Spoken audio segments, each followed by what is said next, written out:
Well, a little breaking news out there this evening. About 6:30, about 15 minutes ago, we had at one point, an 8.0 magnitude earthquake that happened just to the southwest of the Cayman Islands. Looking at the updates, they have now downgraded to a 7.6, so not much of a downgrade. Whatever, it is going to be causing some effects down there, some shaking in the Cayman Islands, even over towards Cancun. So you may see some videos of that and hear some news out of that coming up over the next few hours. Locally now, looking out over our area, the dense fog is the big story here. This is looking out over Broadway or Barefoot Landing back towards Alabama Theater in North Myrtle Beach. Dense fog will continue. That's going to lead us into a very warm and balmy Sunday, and then next week cooler and rainier conditions start to take over.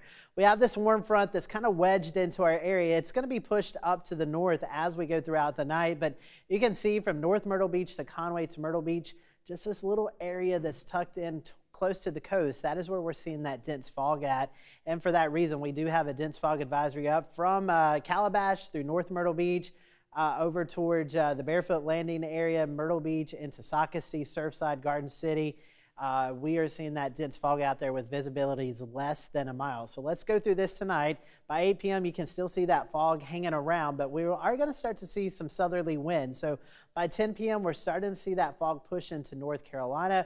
Overnight tonight into tomorrow, we should start to see that fog give way to more clear conditions. And a lot of people have been asking, why is it so foggy? So let's talk about the setup. We have cool ocean water temperatures. Right now our water temperature at 52 degrees, and we have onshore flow. So that wind is blowing across the ocean into our land.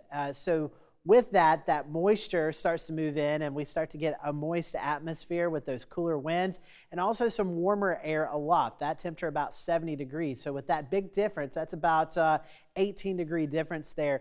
That's why we're seeing that moisture move into the area as fog, and that's how we get that fog to lead into our area. So that's why we're dealing with that sea fog so much out there. Temperatures in the 60s back towards the PD, upper 50s along the border belt, low to mid 50s here at the coast. We are going to see those strong southerly winds this evening, gusting to around 20-25 miles per hour overnight. And you'll see here with Futurecast, that'll start to push the clouds up north, and that'll give us those warm conditions as we head into tomorrow. So this evening, you'll actually see those temperatures rise as we go throughout the evening. And we are going to see lows again in the upper 50s to near 60 degrees, so fairly mild overnight. Tomorrow, a cold front pushes through the area, but you see these north winds and these south winds. This is what we call convergence. And with that convergence, we could see some showers pop up, maybe even a thunderstorm if we get enough sunshine out there. And that's with that instability. But that front starts to wedge itself in with high pressure to our northeast. That cold air wedge, the cold air damming situation is going to set up for Monday into Tuesday. And we're going to see cloudy, drizzly periods of time.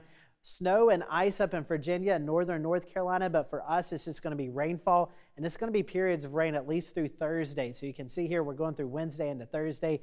That rain will continue, but it will start to clear out as we get into Friday. So here's your 7-day forecast. We're seeing those rainy conditions a lot next week, at least through Thursday, with temperatures in the 50s. Now on Thursday we do warm up briefly into the 70s. Another cold front moves through, bumping us back into the 60s. All righty.